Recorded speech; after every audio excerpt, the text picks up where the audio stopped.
Okay, good morning, everyone. It is 10:05, so I think we are going to get this started. Give me 1 second to get my screen set up because Zoom loves to throw its controls over the controls that I need to actually use the PowerPoint. Give me 1 second here. There we go. Okay, so good morning, everyone. Thank you for taking time out of your day to come and learn with us. My name is Aaron Ritsig. I'm a government contracting specialist for the Northwest Commission PTAC, and this webinar is going to cover understanding veteran-owned small business verification for government contracting. This webinar is in honor of the SBA's National Veterans Small Business Week. So first of all, if we have any veterans in the audience today, thank you very much for your service. There are going to be other free events and webinars taking place all across the country during this week. So you can go to this website to learn more about them, and we'll talk about how to get the slide deck so you can access that link in just a moment. I'd also like to thank our co-sponsors for this event. We have the Penn West Clarion Small Business Development Center and the North Central PA PTAC. We have Cindy Nellis from the Penn West Clarion SBDC and Barb Brennan from the North Central PA PTAC with us here today. Thank you guys very much for joining us and for sponsoring this event. Also wanted to say a little bit about our posting agency, the Northwest Commission, for anyone who is unfamiliar. So the Northwest Commission is what's called a local development district. The idea behind a local development district is that it helps to identify the priority needs of the local communities they serve, and then work with board members and other local citizens to develop plans to help meet those needs. I apologize if it's my slides just kind of went scrolling by themselves. So the Northwest Commission, we cover 8 counties: Clarion, Crawford, Erie, Forest, Lawrence, Venango, Mercer, and Warren. If you'd like to learn more about the services we offer, you can go to our newly redesigned website to learn more. And if you're out of our service area, don't worry about it. I don't believe that there's a single county in Pennsylvania that isn't covered by a local development district. Shoot us an email, give us a call, and we can help point you in the right direction. Some of the business development programs I wanted to highlight. We also have an international marketing program in addition to the PTAC program that I work for, and we have a business financing department as well. A couple general housekeeping rules. If you have any questions, feel free to put them in the chat. Melissa, Robin, and Barb will be in the chat answering any questions. And if there are any questions they want me to take, or you have a question you would like to ask yourself, we will be stopping at certain points throughout the presentation to answer them. If I don't have an answer for you then I will make certain to get your contact information and I will find that answer for you. If you'd like a copy of the slide deck, when you exit the webinar, there will be a quick 7-question survey, mostly multiple choice with a couple short answer questions for the optional questions. If you would answer those, one of those questions is your contact information. We'll send you out a copy of the slides, and you'll also be helping us to develop better trainings in the future. With that being said, I am going to stop my share, and we are going to start out today with a short introduction from Cindy on the Penn West Clarion SBDC, and then Barb Brennan is going to be doing a short presentation on what is a PTAC for anyone who is unfamiliar with the program. All right, take it away, Cindy. Okay, thank you. Can you see my screen okay? I can, yes. Okay, awesome. Well, thanks, Aaron, and thank you for allowing us to participate in today's webinar. And to all the veterans out there, I would like to extend my thanks for your service as well. A quick introduction about the Small Business Development Center.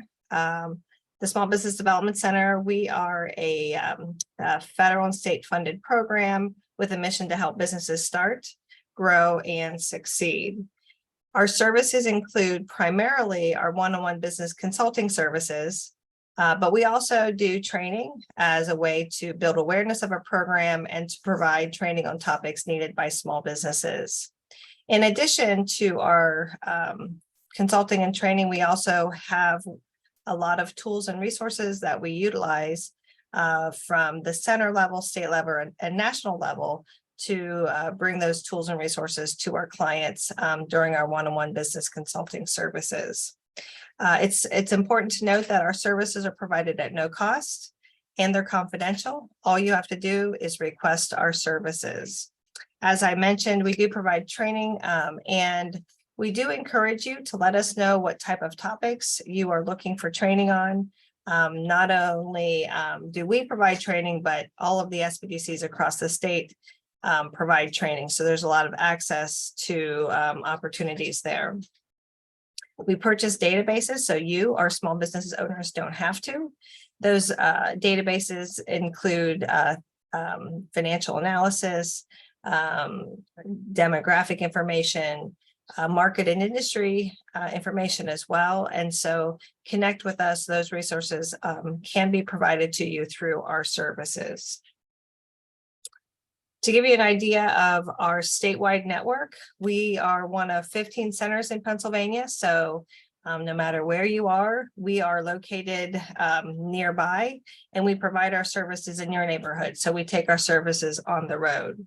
As I mentioned, we're funded through state and federal tax dollars through the SBA, through DCED on the state level. And of course, our host institution, Penn West, Clarion, does support our program. In addition, we are a WEDNet partner, and this is information. There are many WEDNet partners across the state, including North Central. And so this program is a program that was created to help businesses stay competitive by investing in their employees. We are a point of contact. If your employees need training, I would say connect with a WEDNet partner. Your company needs to be eligible, your employee needs to be eligible, and the training needs to be eligible. So with that, I'm going to leave it with our contact information here at Clarion, as well as the Gannon University SBDC contact information, since they do cover the counties in which our partners today serve. So with that, Erin, I hand it back to you. Thank you again for allowing me to be a sponsor. Thank you very much, Cindy. Barb, the floor is yours if you would like to do the what is a PTAC presentation. Okay. Good morning. Can you see my screen? Yes, we can. Okay, great. Thank you, Erin. Thank you again for allowing me to co-sponsor with your webinar today. And good morning to everybody. And thank you for attending our webinar, and also thank you for your services.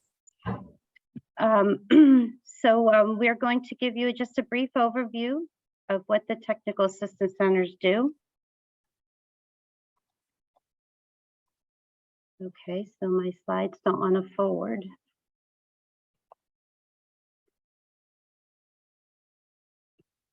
Okay, my apologies, my slides aren't forwarding, so I'm just going to briefly talk. So we are a nationwide network of procurement professionals working to bridge a gap between the buyer and the supplier. There are 96 PTACs across the US, all working towards the same goal, providing technical assistance to the interested supplier. All the PTACs are assigned a geographical area. Northwest Commission showed you their area of coverage, and North Central has a 6-county area. We carry McKean, Potter, Elk, Cameron, Jefferson, and Clearfield counties. We're part of a partnership consisting of North Central, Southern Alleghenies Planning and Development Commission, and Northern Tier Planning and Development Commission. So brief overview is that we're a bridge between the business and government. We're funded by federal and state government programs with matching funds, which enable our services to be provided for free. We serve businesses of all kinds, and we are assigned a geographical area. Some of the services and resources that we have, we assess vendors for government contracting. We assist with registrations and certifications. We identify government markets and specific contracting opportunities. We help prepare bid and proposals. We help with post-award contract performance. We conduct educational workshops such as this one. We help provide free bid match services, and we help provide specs and standards, government specs and standards. We provide you with knowledge and tools to successfully compete. And our goal is to help you win government contracts. Some of the registration certifications we assist with, so we have the Federal Government System for Award Management. We assist with the PA supplier registration, such as the PA supplier portal. We help with the 8A certification, the Hub Zone certification, the women-owned small business and economically disabled women-owned small business, disadvantaged women-owned small business certification, and also the veteran-owned small business and the service-disabled veteran-owned small business certifications, which we're going to discuss today. Some of the things that PTACs are not able to do, we cannot provide general business or marketing assistance. We cannot write or submit proposals or bids. We cannot determine or advise on pricing matters, and we can't market on a client's behalf. So you ask your question, why would you like to sell the government? The U.S. government is the largest purchaser of goods and services in the world. And they spend billions of dollars on millions of different items while assisting thousands of businesses. Local, state, and federal governments can potentially lucrative markets for your company, and the government can be a loyal customer. So I do have contact information on my slides, and I will forward them to Aaron to pass out. So if there's anything we can do to help assist you, please contact us. I apologize again, I'm not sure what happened with my slides. All good, thank you, Barb. I will get my screen share back up. And yes, so just so you guys know, I am going to be getting the slide deck from both Barb and Cindy from theirs. And so we will be, I will make certain to send that out along with the these slides that I have, if you guys can fill out that survey at the end, so we have your contact information. Alrighty. Okay, so moving on. Thank you again very much to Cindy and Barb for that information. Getting into the meat of this presentation. So this webinar is going to cover service-disabled, veteran-owned small business, and veteran-owned small business verification. What is that program? Why would I want to become verified? And what are the changes coming to the program next year? We're also going to cover the requirements that you need to meet to be eligible for the program, right as it exists right now, and what our suggested pre-application process looks like. We'll also cover how you become verified right now and how to renew your verification when it comes close to expiration, and how that verification can open up opportunities for you in state government contracting, not just federal. Okay, so since the government loves their acronyms, I've included a guide to all of the ones that are relevant to this topic here. I'm not going to go over all of them right now because it'll be difficult to remember them without context, and that is a big list. But my promise to you is that if I use an acronym during this presentation, I will explain what it is. This is more for if you're reviewing the slide deck after today and you're trying to remember what a particular acronym means. I will point out too that I have already explained SDVOSB, that stands for Service Disabled Veteran-Owned Small Business, and VOSB, which stands for Veteran-Owned Small Business. So getting into veteran verification, what is it, why would I want it, and what are the coming changes for the program? So SDVOSB and VOSB verification. The program is a free verification, although that is changing to a free certification as of January 1st, 2023, and we will talk about that more later. Todd, just seeing something in the chat. Yes, we will. I am recording this, and I will have a recording available for you as well. Just ask your PTAC, and we'll make certain to get you that recording. All right, sorry, I'm getting off track. So SDVOSBs and VOSBs are evaluated and determine whether or not they're eligible for the program based off of federal regulations. So the regulations that govern the program currently are housed in Title 38 CFR 74. For those of you who are unfamiliar, CFR is the Code of Federal Regulations. It is essentially a giant rule book that contains any rules or regulations that are passed by departments or agencies. These aren't laws passed by Congress. They're more administrative regulations. The program is a 3-year verification with opportunity to renew, and it'll also allow you to be listed in the vendor information pages or VIP database. And the verified SDVOSBs and VOSBs can also participate in the VA Vets First program. We'll talk a little bit more about both of those on the next slide, but here is a link to the websites for both of these if you would like to do some looking for yourself. All right, so why would you want to be verified? Well, talking about the Vets First contracting program that I just alluded to.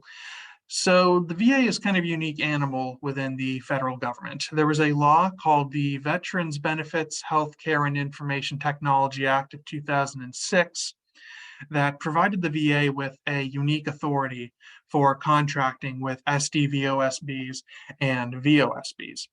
And so for the Vets First program, the Vets First program allows the VA to place their highest priority for contracting to SDVOSBs and VOSBs. So the VA operates off of a 5-tiered procurement hierarchy. If they have any good or service that they need to acquire, first thing they're going to try and do is justify whether or not they can set it aside for only SDVOSBs to compete for it. If they can't find any SDVOSBs, the second thing they'll try and do is set it aside for VOSBs. If they can't find any veteran-owned small businesses, then they will try and find participants in the 8A or Hub Zone program. If they can't find any of those, then they'll look for woman-owned small businesses, economically disadvantaged woman-owned small businesses, or just normal small businesses. And finally, if they can't find any different socioeconomic category of small business or regular small business to set it aside for, they'll open it up to full and open competition, which means large companies are able to bid on it as well. And when I say set asides, in the federal government, set asides work kind of how you would presume they would based off of the name. They work by literally setting aside solicitations so that only certain categories of businesses can compete for them. If the VA sets aside a solicitation for an SDVOSB, only SDVOSBs are allowed to compete for that contract. If you're just a normal small business, your owner isn't a veteran, you aren't verified with the VA, your bid for that, your proposal rather, will get tossed, unfortunately. But that's how they work to set it aside, and kind of unique. But again, this will be changing in the near future. Only firms that have been verified by the VA are eligible to participate in VA set-asides for VOSB and SDVOSB. Now, the rules regarding set-asides are a little different for non-VA agencies, but we will talk about that in a couple of slides. Currently, the program is overseen by the Center for Verification and Evaluation, or CVE, and they operate currently under the direction of the VA's Office of Small and Disadvantaged Business Utilization, although that will be changing. CVE is moving to the Small Business Administration as of January 2023, but again, we will be talking about that. I have a whole section on the changes, breaking all of them down. So a little bit more information about why you would want verification. Well, as I just said, it gives you opportunities to participate in VOSB and SDVOSB set-asides with the VA. There could be potential subcontracting, opportunities as well if there are contracts that both have SDVOSB or VOSB goals on them, and where those contracts, some of those contracts may require you to be formally verified with the government. So that'll give you those opportunities. And also with regards to the VA's set-asides, The VA is one of the largest federal government procurement organizations. Yearly, on average, they award, I should say, over $3 billion worth of contracts every year to veteran-owned small businesses.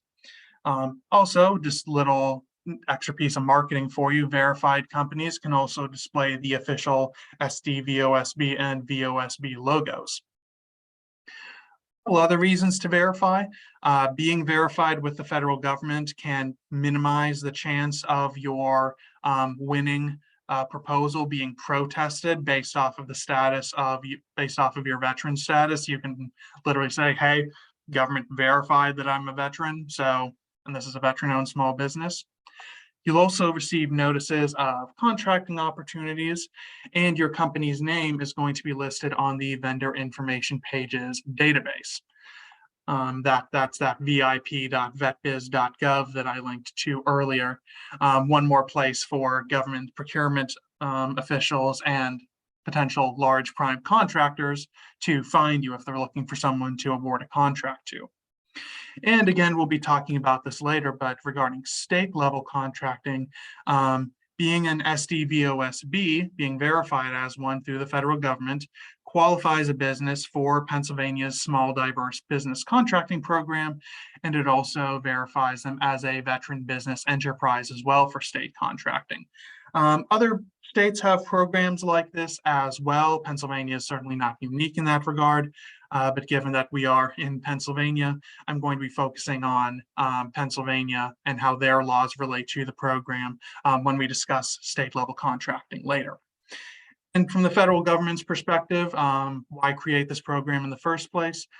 Some of you may have heard about so-called rent-a-vet schemes, where companies have paid veterans to pretend that they are the owners and operators of their business in order to defraud the government, essentially, by going after set-aside contracts that they had no business going after. But having this program cuts down on that fraud significantly, because it allows the government to look into the government's businesses, I should say, operating documents, and help make certain that the veterans who they say are owning and controlling the company are actually owning and controlling the company. It doesn't eliminate it entirely, unfortunately, because people are tricky, but it does cut down on the fraud by quite a bit. Okay, so regarding the federal set-aside program, I'm going to talk about the program as a whole first, and then we're going to move on to how it applies to non-VA agencies for verified veteran businesses. So if I can get my slides to work. Okay, so the federal government establishes goals, formal goals, to ensure that small businesses get their fair share of work in the federal marketplace. It isn't all hoovered up by the Boeings and the Lockheed Martins and the Raytheons of the world, the people you normally think of when you think government contractor. Each federal agency has to set an annual goal for participation by different types of businesses. And the federal government has both prime and subcontracting goals for small businesses. More specifically, the Small Business Act requires 23% of the federal prime contracting dollars to be awarded to small businesses with individual prime and subcontracting goals for different small business groups. And as I said, each federal agency, they'll negotiate their own annual small business goals with the SBA, Small Business Administration, and they aim for those goals to be the maximum practicable opportunity for small businesses. So they want the goals to be realistic, but they want them to be high enough that they actually have to work to achieve them, just like any other business target that you want to create for yourself. The goals that those individual agencies attain is then used to calculate the government-wide small business goal, including the individual prime and subcontracting goals.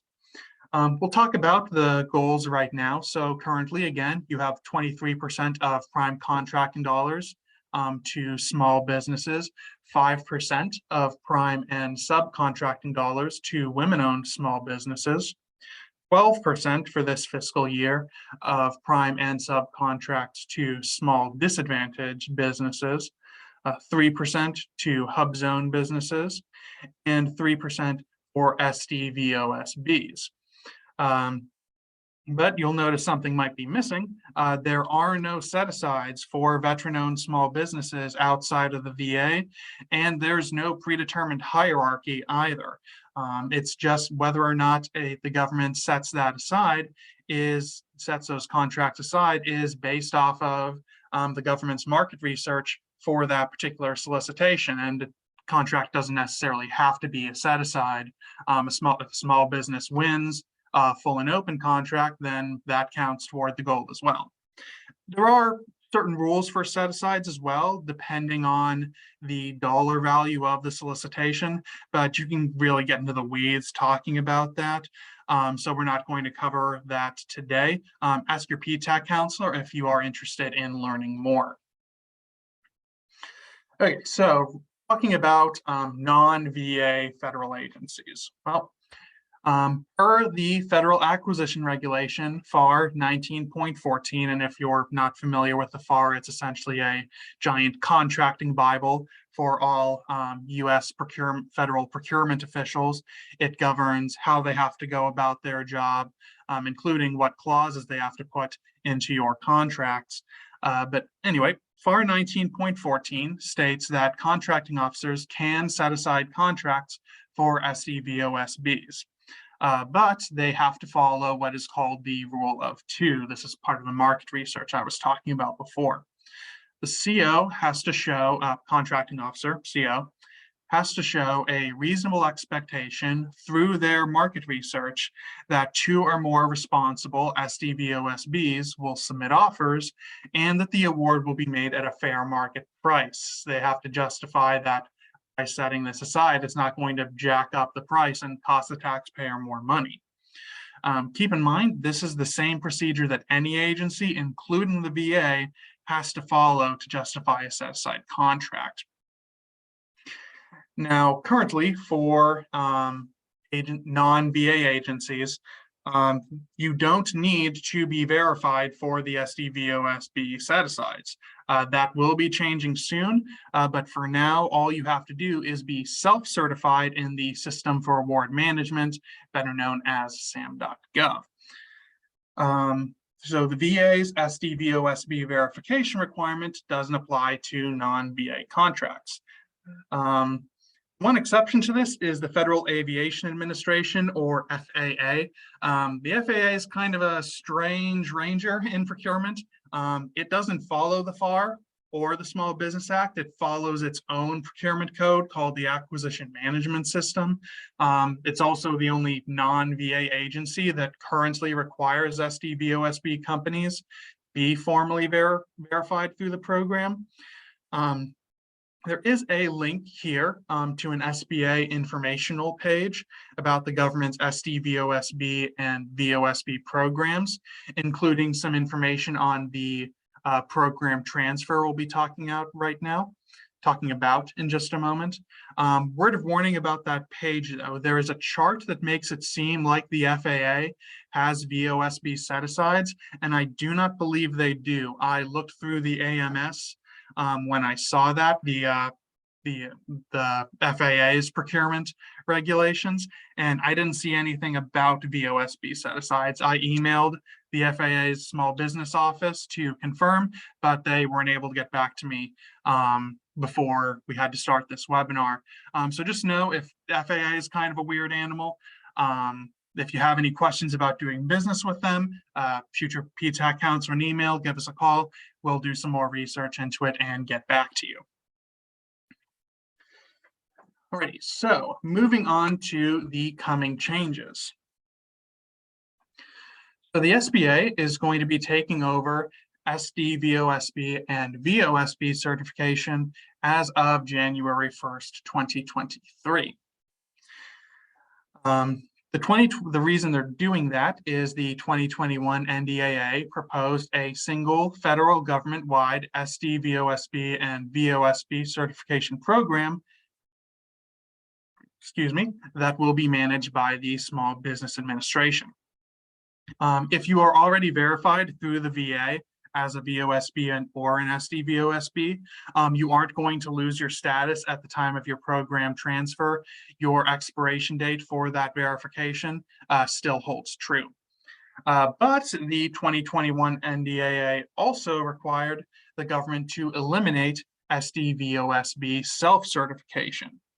So self-certified SDVOSBs now are going to have to apply for SBA certification. If you want to claim yourself as an SDVOSB on any government contract, you'll need to be certified by the SBA. However, there's an asterisk to that. There is going to be a 1-year grace period starting on January 1st, 2023. So you won't have to be certified right off the bat. We'll talk more about that as we go on. With that being said, also though, during the grace period, the government can continue to use its self-certification for non-VA contracts until an SBA determination is made. So you'll have until January 1st, 2024 to be certified with the SBA before your self-certification doesn't cut it anymore. And the VA's Office of Small and Disadvantaged Business Utilization actually put out guidance on September 23rd of this year. And their recommendation is actually for self-certified SDVOSBs to wait until after January 1st, 2023 to apply. Don't apply like the very first day that the program is once again available for you to certify, because then you can take advantage of the grace period. The exception that is for any self-certified SDVOSB that wanted to pursue VA set-aside or sole source contracts for SDVOSBs, you'd still need to be verified to participate in the Vets First program. So unfortunately, if you're only self-certified now, you can't go after any VA sole sources or set-asides right now, because the expiration date for you to apply with the program in the VA was October 24th. And here is a PDF link to the guidance that the VA put out. Alrighty, so regarding VOSBs, veteran-owned small businesses, according to the VA, if you're just a VOSB, there's no immediate action for you needed at this time. And again, the exception to all of this is, and we put out a notice about this at the time, was that if your verification was expiring before the transition date and you wanted to keep competing for set-asides or sole sources under the VA's Vets First program, you needed to send in an application for re-verification or verification before October 24th. Although they did have a simplified re-verification for if your ownership and control hadn't changed since the last verification. Now, here's the thing about the program transition. The VA and SBA have both said that they are committed to a transparent and seamless transition. However, while I was not personally a PTAC when this happened, evidently, when the SBA became responsible for the formal woman-owned small business certification a few years back, despite everyone's best intentions, it was kind of a mess. I personally learned this as a twin, and I'm guessing anyone here with siblings will tell you, if you can afford to wait, don't go first, let the other guy be the test subject. So if at all possible, utilize that grace period.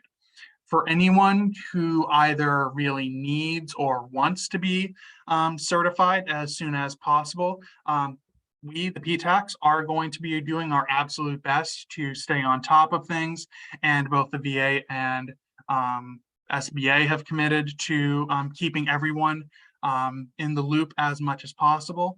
But be prepared, if we're helping you go through this new program with the SBA, there may be more snafus than usual, but again, we're going to do our absolute best to stay on top of things if that's something you really need or want to do. And I've attached the VA's guidance right here. Oh, and I should say, I apologize, let me go back. So if you have any particular questions, again, you could ask the PTAC program, but there is also they set up a special helpline email for anyone who has questions about the transfer of the program from the VA to the SBA, and that email is right here. Okay, so before anything, because it's a federal government, before any thing officially changes, the government has to go through the rulemaking process. So on July 6th, the SBA released a draft rule about what this transition is going to look like. Now, keep in mind, as I'm discussing these moving forward, these are proposed rules. Part of why they released this was so that they could get feedback on it. The comment period closed on August 5th, so they're probably still going through the comments, considering them, and tweaking their rules to take those comments into account. So some of this may change between now and January 1st. But the proposed rule, the key aspects of it, the SBA is establishing a veteran certification program to handle VOSB and SDVOSB certifications. The rules for the program are going to be housed in the newly created 13 CFR 128. So as of January 1st, that is the part of the Code of Federal Regulations that you'll have to go to if you want to figure out what exactly is under the hood regarding this program, what are the rules regarding it. Veterans and service-disabled veterans who already run companies that are certified with the SBA as 8A companies or woman-owned small businesses, they're going to have reciprocity, meaning that they'll have an expedited review and application process for those companies, because if you've gone through the WOSB or 8A certification, you've already likely provided most of the same documents related to ownership and control to the SBA that they'll be using for the VOSB or SDVOSB certification. Firms that are certified already under the VA will continue to be verified until the expiration of their current 3-year term. So if you renewed your verification earlier this year, congratulations, you don't have to worry about any of this until 2025. The eligibility rules are going to be mostly similar to the SBA's current ownership and control rules, but there are no concrete policies or procedures in place for how the applications are going to be processed. Some key changes for the proposed rule. So you don't have to be small under your primary NAICS code anymore. So we'll be talking about this more when we review the process as it exists now. But essentially, so currently the NAICS code, North American Industry Classification System code, the government uses those to determine what industry you are in. And the SBA maintains a size standard chart for who is considered large, who is considered small. Well, currently, you have to be small under what is called your primary NAICS code, your primary industry, to be eligible for the verification. Major thing that the SBA is doing is that firms are going to qualify for certification if they are small under any of the NAICS codes that they currently conduct business activities in. Now, the catch is that the SBA is still working out what currently conducting business activities means. So we're still kind of in the up in the air about that. However, what won't be changing is that to be eligible for any set aside or sole source contract, you'll need to be small under the NAICS code for that particular solicitation, but they are opening up the certification to more firms based off of that change. Under the proposed rule, a company can self-certify that they're an SDVOSB, but they can't compete for any SDVOSB set-asides. They will, however, count towards an agency's contracting goals, that 3% we talked about earlier. I was initially skeptical about this rule, kind of wondering why the SBA would allow this, given that part of the 2021 NDAA's thing was that self-certification has to be eliminated entirely. And then the VA's guidance for SDVOSBs came out. So this is just an educated guess. This is not a formal opinion or anything, but I will say that my guess is that this is only going to be for the grace period between January 1st, 2023 and January 1st, 2024. After that, there is going to be no more self-certification. So self-certified SDVOSBs counting towards contracting goals, this is only going to be for 2023. So contracting officers and small business liaisons aren't tearing their hair out trying to reach their SDVOSB goal while companies work their way through the certification pipeline. Another major change is that the good character review that is currently in place, because any company that is verified, you have to be eligible for the verification program. The owner has to be of good character. And so the SBA is proposing that that good character review be restricted to whether or not a company has been debarred or suspended from federal contracting. So company owners that are actively incarcerated, on parole, or on probation would no longer have that held against them when it comes to weighing an owner's good character. The SBA right now is taking the opinion that those issues aren't relevant to whether or not a company is owned by a veteran or a service-disabled veteran. Now, that doesn't mean that if you're running a company and you're on parole for embezzling money from your last one, you'll be considered responsible when you bid on a contract. The SBA isn't saying that those issues aren't negative. They're just saying that whether or not those issues disqualify you from receiving a contract is a question for the contracting officer to decide. But again, this is only a draft rule, and the SBA specifically requested comments on this part of the proposed rule. So if they get a lot of negative comments on that part, they may change it when the interim rule comes out. Also, the SBA already has rules regarding who they consider to control an SDVOSB, although they use the term SDVOSBC, Service Disabled, Veteran-Owned, Small Business Concern. Welcome to government contracting. This is why we're here. The government has different acronyms for the exact same thing. But some of those rules that they have regarding control of a company are what are called a few rebuttable presumptions. So for instance, there is a rebuttable presumption that if your former employer is part of the management or ownership of your new company, and they're not a service-disabled veteran, then they're going to presume that a service-disabled veteran doesn't control the company. They're going to presume that your old employer is the one really pulling the strings. If that's the case, then you'll be concurrently, you'll be considered ineligible unless you submit sufficiently compelling evidence that that particular business relationship doesn't prohibit your control of the company. But again, the SBA is specifically asking for comments on whether those presumptions need to be amended. So they're considering whether those conditions need to be looked at as just factors instead of automatically considering even one of them to be an urgent issue that needs to be addressed for your company to be considered eligible. And I have linked to the Federal Register. If you're not familiar, this is where the government has to publicize all of their proposed and interim and final rules. Interim, that is if you guys don't know, that is when they release their updated version of the rule that takes into account all of the different comments that they received.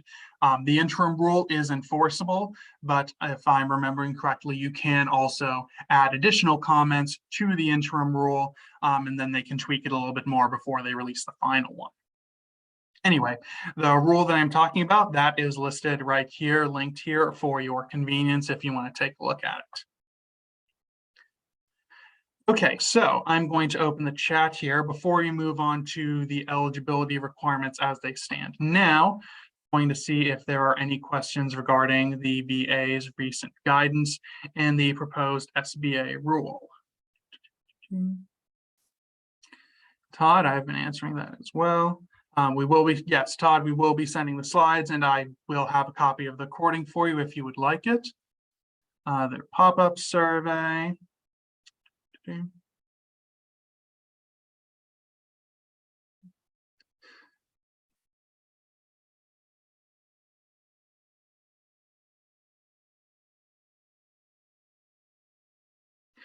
Todd, where can you comment on the government's proposed new regulations? It would have been at that link posted. The comment period for that particular proposed rule that closed on August 5th. But when they release their interim rule for the program transition, I believe you can still comment on an interim rule. So that would be published on the Federal Register as well. Does anyone else have any questions? Anything else they'd like me to answer? Yep. Let's see, Rick, and my current SDVOSB certification expires on February 24th, 2023. Can't reapply until January 1st, 2023. Any hint of a possible extension of the current certification? Rick, we have not heard anything regarding any extensions of your personal certification deadline. I would highly recommend that you get in contact with your PTAC counselor so we can help you get through it. There is some debate going on in the government contracting community as to whether or not the program transfer is even going to happen on January 1st. I don't have a crystal ball into the future of what they're planning right now and how it's going, so I can't speculate on that. All I can recommend is that you get in contact with your PTAC counselor so you can get everything together and we can just help you be as ready as possible for whenever the program transfer takes place. Does that help you, Rick?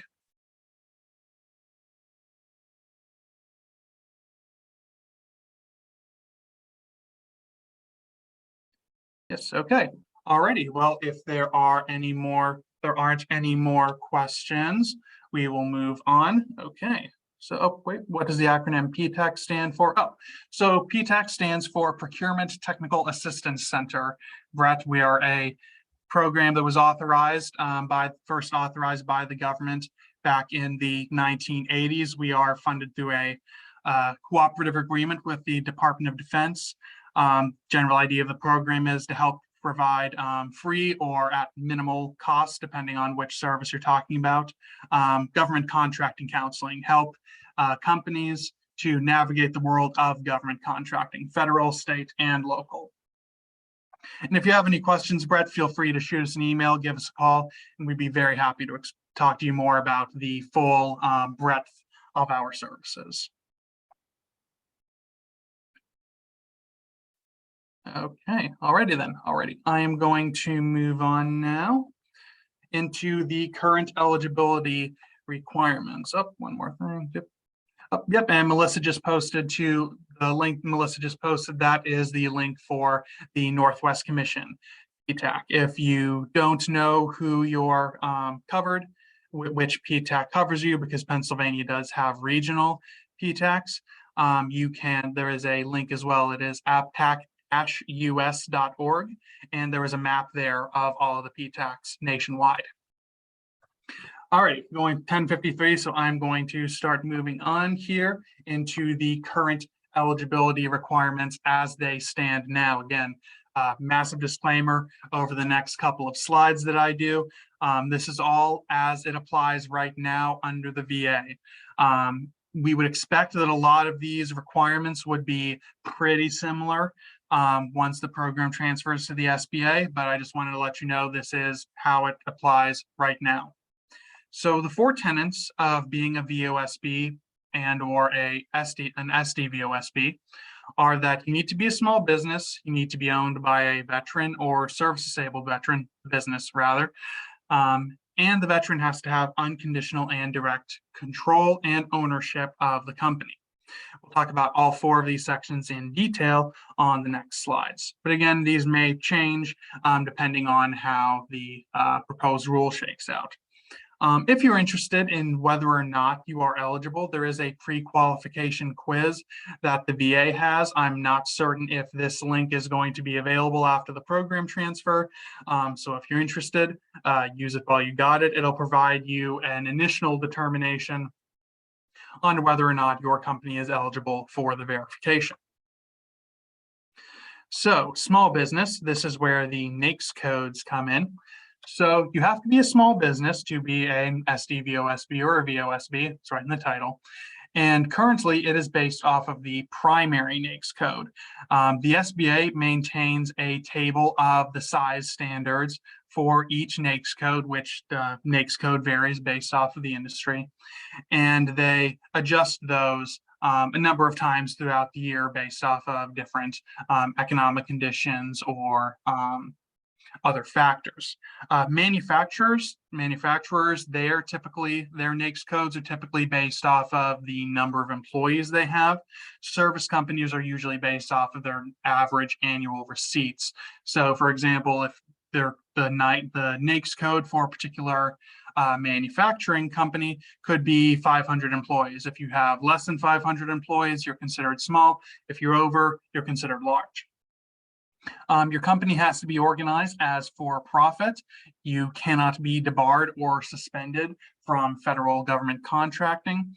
And you also can't have any federal financial obligations, such as back taxes that you don't have a payment plan in place with the IRS for. But if you have debts, any federal financial obligations, at the very least, you need to have a plan in place on how you're working that down.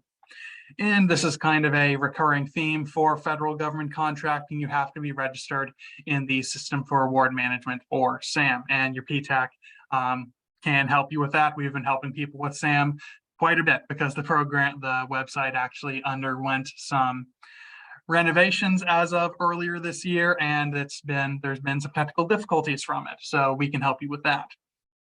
Some other things to know, there are currently only 6 business types that are eligible to apply for verification. Those are sole proprietorship, C Corp, S Corp, limited liability company, or general or limited liability partnership. Something to keep in mind here with business size, franchises, if your company is a business that is just a franchise owner, you're not automatically disqualified from the program. However, our experience has been that business documents for franchises typically include language which impedes an applicant from meeting the ownership or control aspects of the program. And so for this reason, a franchises application may not be approved. Again, you're not going to get shot down just because you're a franchise. All applications are reviewed holistically, but that could be an issue. Relating to startups. So startups, of course, may not have all of the requested documents, such as prior year's tax returns. You do need to be established to a certain degree to obtain verification. For example, you're going to need bylaws or an operating agreement. You shouldn't be pursuing verification if you're still writing those foundational documents out. But if you have all of the foundational documents for your business, you can still apply for verification. Just provide all of the information that you can at the time of submission. And for any other documents, you're going to provide what's called a detailed letter of explanation, or DLO, describing why those documents aren't available. Veteran status. So right now, currently, again, per 38 CFR 74, a veteran is described as a person who served on active duty in the Army, Navy, Air Force, Marine Corps, or Coast Guard, and was discharged or released under conditions other than dishonorable. Reservists or members of the National Guard that were called to federal active duty other than training also qualify as veterans. And service disabled veteran, I believe we got a question for this earlier that Melissa answered. A service disabled veteran is a veteran with a disability rating that establishes a service-connected rating between 0 and 100, or a disability determination from the DoD, or if they are registered in the Beneficiary Identification and Records Locator Subsystem, or BURLS, because that's a mouthful, that is maintained by the VA's Veterans Benefits Administration. You have to be registered in that as a service-disabled veteran. Reservists or members of the National Guard that were disabled in the line of duty or while on training status also qualify as a service-disabled veteran. Ownership and control. So you need to be at least 51% directly owned by one or more eligible veterans or service-disabled veterans. And as I say, that ownership needs to be direct. That can't be, so that means your ownership can't be through a subsidiary or a holding company. Subsidiaries of VOSBs aren't VOSBs, even if the parent company is. Yeah, that makes sense. Okay, sorry, getting a little bit ahead of myself. Alrighty, so in addition to being unconditionally owned, the company also has to be unconditionally controlled by veterans or service-disabled veterans. And what that means is full decision-making authority, both the strategic or long-term decision-making that you typically associate with a board of directors, and the day-to-day decisions just that any business owner would have to deal with. That ownership and control has to be unconditional, and that means no restrictions on what the veteran owner or owners can or can't do with their shares, and no restrictions on or assignments of voting rights if your company is set up that way. Quick word of warning, I have been advised by a government contracting attorney that partnerships can be very tricky with regards to voting rights, shares, restrictions, just because if you're a partner, generally speaking, partner has a say too. So just something to consider if you're thinking about setting up a business. In general, the owner also has to be the highest compensated. There are certain explanations that you can give. We'll talk about that a little bit later, but in general, the owner has to be the highest compensated, the veteran owner, and they have to hold the highest officer position. If you're a service-disabled veteran, interesting little caveat to this, the SDVOSB status can be retained if the service-disabled veteran passes away. The status can be retained by the company. If the surviving spouse acquires ownership and the service-disabled veteran had either a 100% disability rating or died as a result of that service-connected disability, that status can be retained for up to 10 years or until the surviving spouse relinquishes ownership or remarries. And of course, the good character rule that I mentioned earlier, individuals having ownership or control interest in verified businesses have to have good character. The good character rule is applied on a case-by-case basis. We'll talk about that a little bit more on the next slide. So some common red flags for you to keep an eye out for. The CVE is going to investigate further if any management, operating, or shareholding agreements or documents for the company state that the veteran or service-disabled veteran, slides went. Going to investigate if those documents say that the veteran doesn't have full decision-making power or doesn't lead in the strategic day-to-day decisions.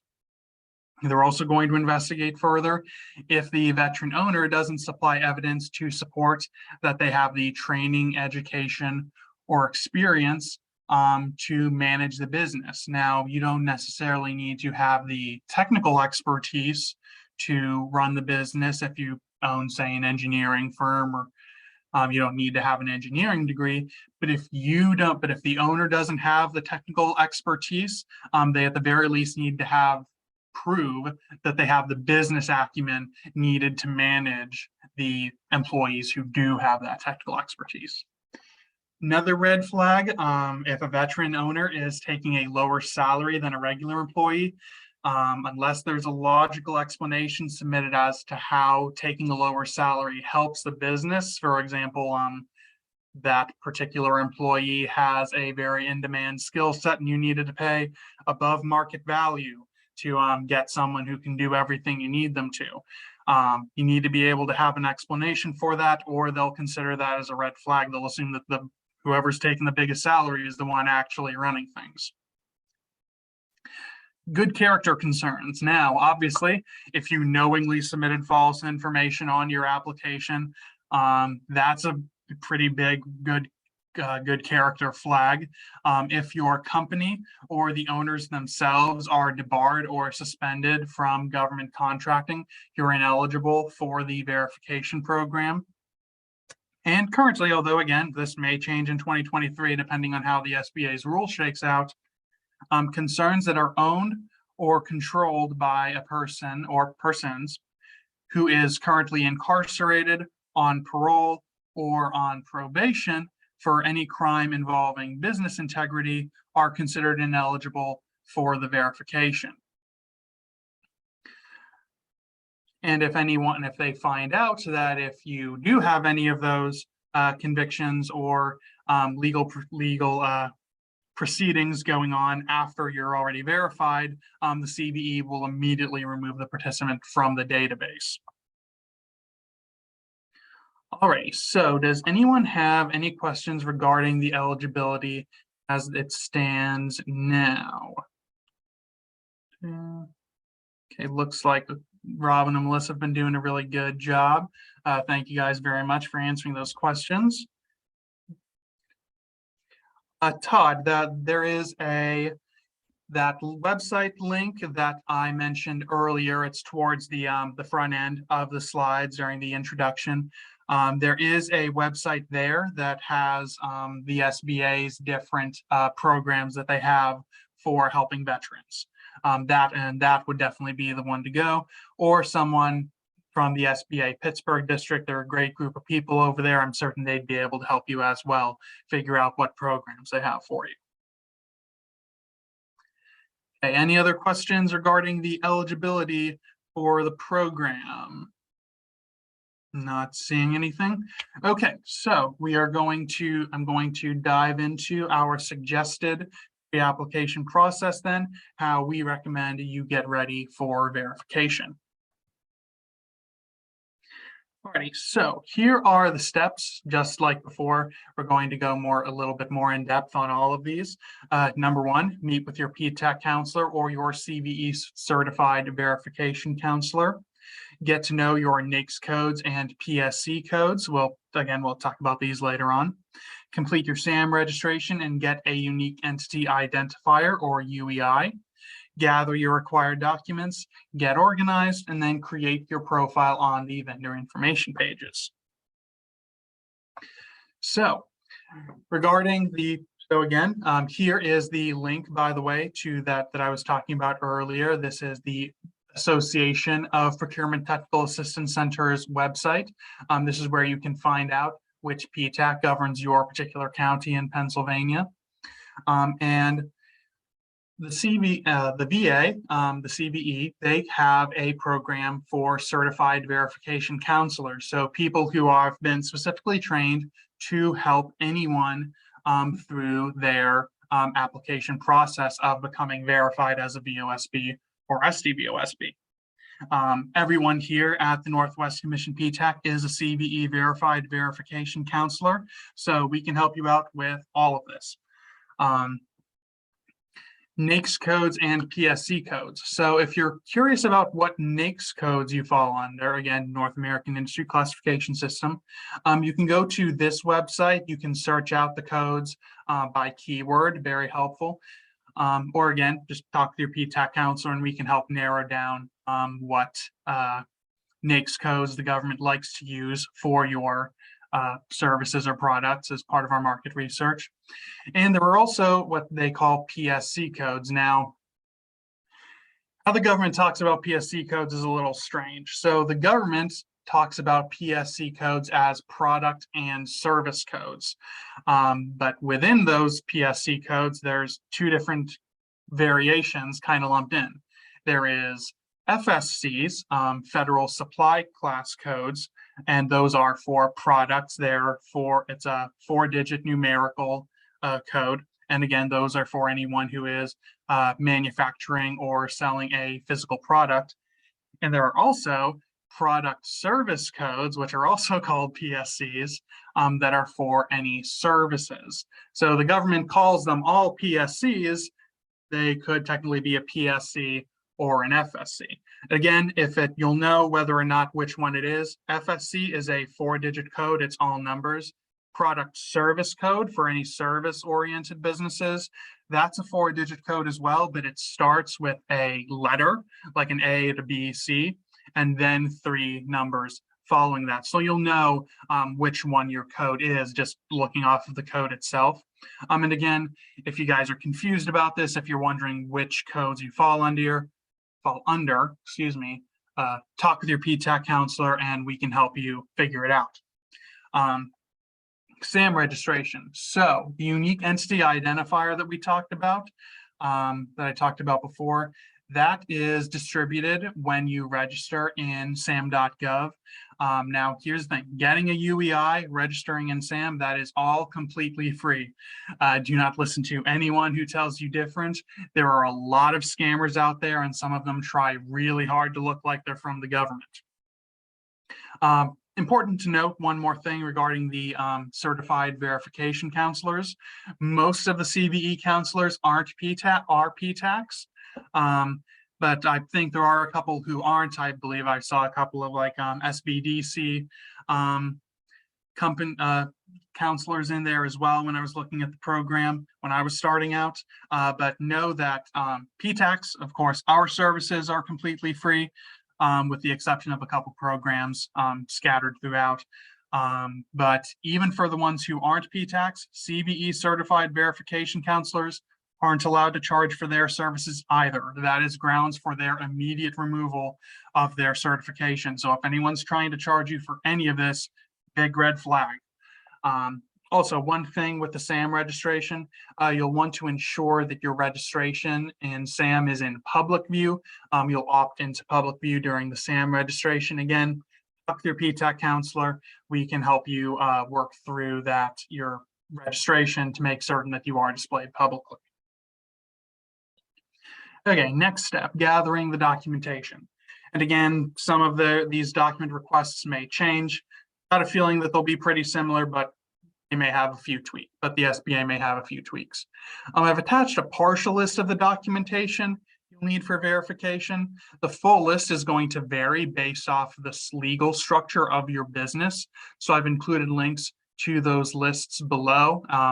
As they exist right now, again, the SBA will likely have their own links and websites for the required documents. If a required document isn't applicable or available, you'll want to provide a brief statement through the DLO, the detailed letter of explanation. But when you're gathering all those documents, you'll want to make certain that you're getting organized. So for any physical documents you have a binder or a folder to keep everything together. Any electronic copies or PDFs, you'll want to create a folder a digital folder in your file explorer on your computer, and just label it veteran verification, something like that. Put all of your electronic copies in there and then password protect the folder. So just so you have everything there and it's all secure. Also, you're going to be getting a lot of emails throughout the process of your application. So you'll want to create a folder in your emails inbox, label it again, veteran verification, and then create a rule to direct all the emails from the CVE to that folder. Save all your emails, make certain that you're not deleting any of them. But also you'll want to make certain, I've noticed that if you're running the Outlook app for your computer, I have noticed that whenever you have rules sending those emails directly to a folder, you'll also have to create an additional rule to make certain you still get that desktop notification. Some of these emails are going to have time-sensitive information in them. They're going to say, hey, here's what we need from you, get this to us 3 business days from now. So you'll want to make certain that you're checking your emails constantly and staying on top of them. So you'll want to make certain that if you do depend on those desktop notifications, Google it and how to set up those notifications and make certain that you're getting them. Okay, so again, this may change. The SBA has said that they're going to be relying on the VA for the continued verification of an individual veteran status. But we're not certain if they're still going to continue to use these websites. But again, right now, to go after the verification, you have to register for either DS Logon if you're a veteran, or an ID.me account if you are not a veteran. And that is if you've delegated the responsibility to a non-veteran employee in your company. You log into this website. Account access instructions are here. Again, all of these links may change. We don't know if the SBA is going to continue using DS Logon or ID.me, but there is an FAQ page here as well. Important thing to note, if they do continue to use DS Logon and ID.me, even after the program transfers to the SBA, in the past, we have had some veteran clients that have had issues with either creating or logging into their DS Logon. If that happens, just go ahead and create an ID.me account. We can help you set one up. But we have found that just going through that route is a lot faster than monkeying around with a DS Logon and trying to get it to work. Couple tools and resources. I've listed a couple of different FAQs and fact sheets here. The top few are mostly for the program as it applies now. They're from the VA, but I have also included an FAQ that the VA has regarding their verification process, and an FAQ that the SBA has recently released regarding the most frequently asked questions regarding the program transfer.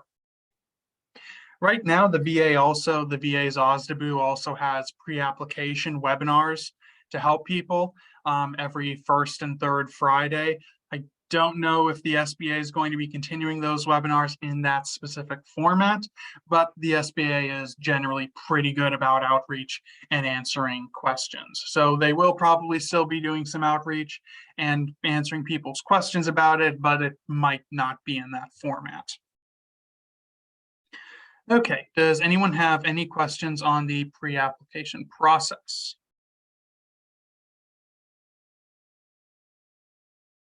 Nope, not seeing anything. Okay, so we're going to move on. I'm going to quickly walk through the process as it exists now, the application process under the VA. I'm going to walk through this process so that you'll see the types of questions and documents you'll see asked and requested. This way, if the program transfer does get pushed back, you'll know how to do it. And the SBA will likely be asking for most of the same information, but just keep in mind that the types of information may change, the types of information being asked for may change, and the web portal that is used for the application may change as well. Okay, so right now, starting the application, you'd go to the vendor information page, homepage, and click the little log on button in the top right corner. And then that's when you'd use your DS Logon or your ID.me to sign in. Important to note, regardless of what web portal they end up using, we have found that government websites, for whatever reason, do not like Safari at all. And we've been having a couple of issues with Firefox as well. So we have found it's best to use Google Chrome or Microsoft Edge. And also, just because of the types of questions that are going to be asked of you, it is really best if the veteran business owner themselves are the ones who start the application. We'll talk a little bit more about that. Excuse me, and I get one quick sip of water here.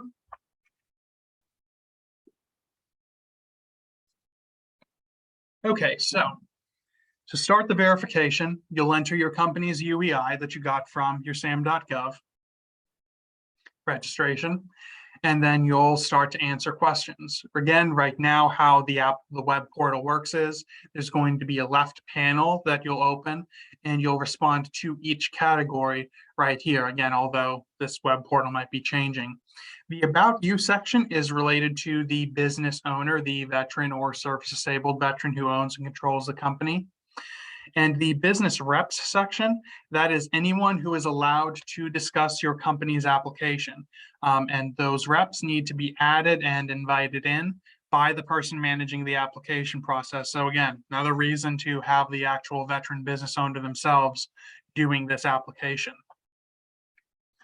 The owner is also going to need to upload their resume and any personal taxes, again, currently. And they also have to sign something called Form 0877. That's a list of all of the business owners of the company, their veteran status, and their percentage of ownership. And if they have owned more than a third of the company, they'll need to have their income tax and resumes ready for upload as well. Again, not going to walk through this entire thing, but again, talk to the PTAC counselor, your verification counselor. We can help you walk through the entire process, regardless of whether it's still this website or whatever the SBA has cooking up. You'll be told either your submission was successful or your submission is not allowed, depending on whether or not you have answered all of the questions. And again, this will be changing once the SBA takes over. Here is the help desk phone number and email for the CVE as it exists right now under the VA. Apologize, getting a bit of a frog in my throat. Here is also the FAQ for those for the program transfer as well. One more thing, if you'd like to take a look at it. Okay, so the CVE assessment. Again, this may be changing, but here's how it works right now. The application is going to be assigned to an assessor, and you may be contacted or interviewed if they have any additional questions for you. Requested information or documents need to be submitted by the date stated in that original email. So check your emails, check your emails, check your emails. Last thing you want to do is check your email and see that 5 days ago you got an email stating that they need this document within 3 business days. And they're pretty strict about that. So the verification determinations are going to be issued as quickly as possible. By regulation, the VA has 90 days when practicable if they get a complete application. So both all of the required supporting documentation and a fully executed application. By regulation, they have 90 days to complete those applications, but the CBE has said repeatedly that they are committed to processing applications in 60 days. You'll receive a decision on whether or not you have been verified via email. If you're approved, you'll have your company name and your verification logo visible in the vendor information pages database. But if you are denied, you have 2 options. Number one is you can wait 6 months and reapply. But you do have to wait 6 months. That is a hard window. But you can also file a request for reconsideration within 30 days of your receipt of the initial denial letter. But if you want your request to be successful, you'll need to clearly and conclusively address any issues that they have raised and provide official company documentation to back it up. The CBE isn't going to accept screenshots or copies of business profiles in any self-reporting database, so any database that you control. They need official company documentation to do it. To maintain your verification, so you have to make certain you're still in line with all of those eligibility requirements. We recommend, and you have to notify the CVE of any changes that would affect your eligibility within 30 days, and that includes any changes in your size, any changes in the ownership percentages, if you physically move the company and your physical address changes, you need to notify them as soon as possible, but absolutely within 30 days. We recommend that our clients check early and often to review their compliance, just to make certain that they are still in compliance. And again, right now, the regulations governing that eligibility is in 38 CFR 74. It will be changing to that new 13 CFR 128. Some of these, of course, because Code of Federal Regulations are written in legalese. So if you have any questions about those regulations, shoot it to your PTAC counselor and we'd be happy to answer them for you. Regarding renewal, so again, the verification is valid for 3 years. Your company can apply for re-verification within 120 days before your registration expires. So the CVE will send emails to remind you that your verification is expiring. They'll send it to the email that you have listed on your vendor information page's profile, and they'll email you 120, 90, 60, and 30 days prior to your expiration date. And they'll also give you a courtesy phone call 120 and 60 days prior to the expiration. Again, that's how the CVE does it now. I'm not certain if SBA might have a little different procedure, but regardless, do not let your verification expire. As soon as you receive that letter stating that you're 120 days out, I would start working on your renewal.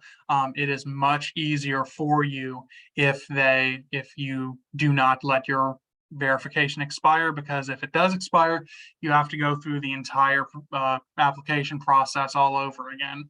And I've linked to some VA documents regarding both their simplified process, re-verification process, and that's for companies that have not had any significant changes to their company structure or any changes to their ownership or control.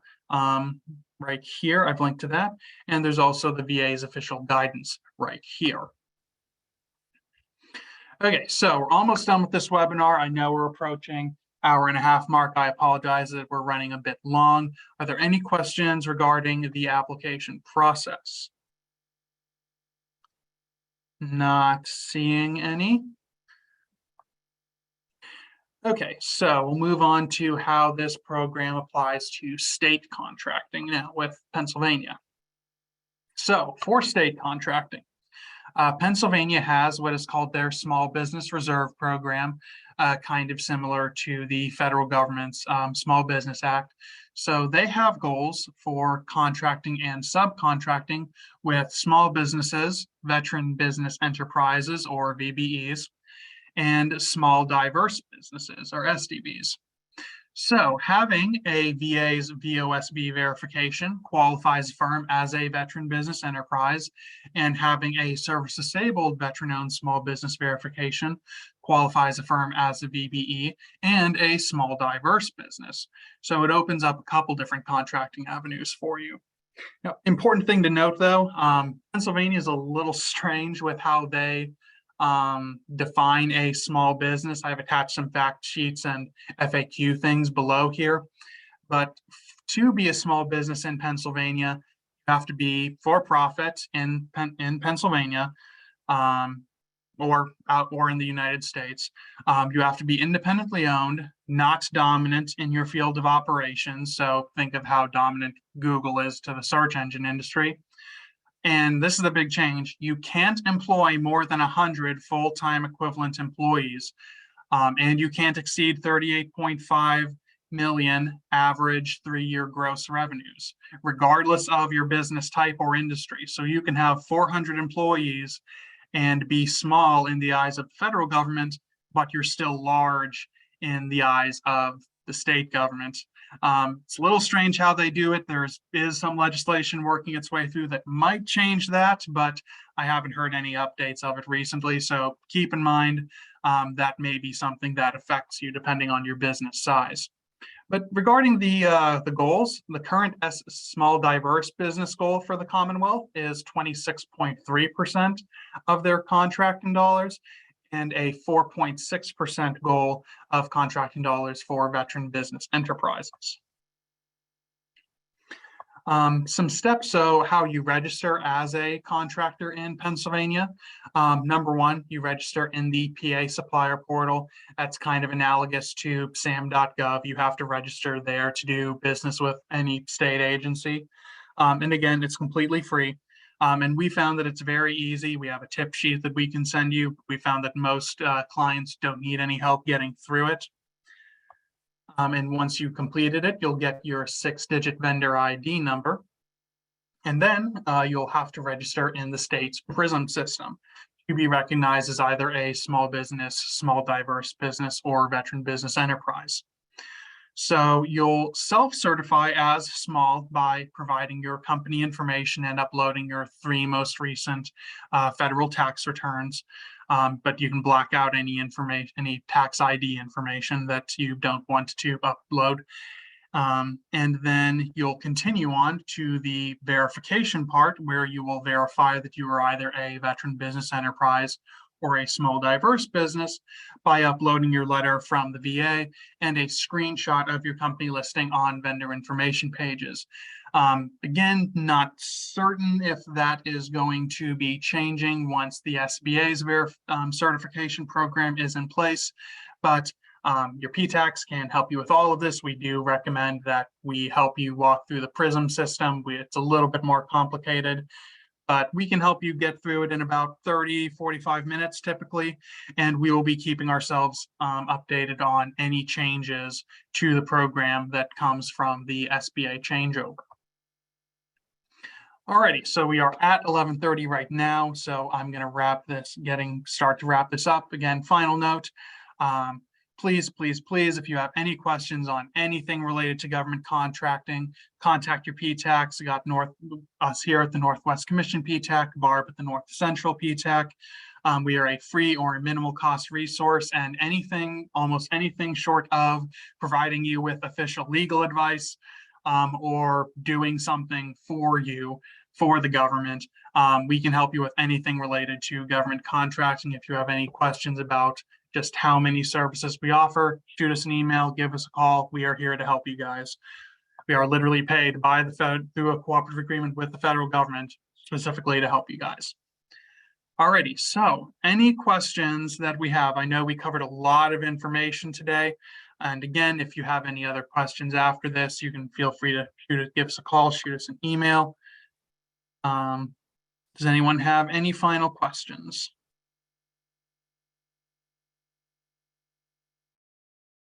Alrighty, I am not seeing any. So I just want to say again, thank you, veterans. If we have any veterans in the audience, thank you for your service. I've included the contact information both for us here at the Northwest Commission PTAC and the North Central PTAC right here. And again, thank you so much to Barb and to Cindy from the Penn West Clarion SBDC and Barb at the North Central PA PTAC for co-sponsoring this with us. I've included their links here as well if anyone would like to visit them. And if no one else has any questions, I think we will wrap it up for the day. Thank you again very much for joining us. Again, make certain that as you're logging out, make certain to complete the survey. You'd be helping us out quite a bit, and I will make certain to get the PowerPoint and the slide deck to you, and that is the slide deck for both myself and Cindy Nellis and Barb Brennan as well. And I will be certain to send this PowerPoint to Cindy and Barb as well, so they can distribute it to their clients as well.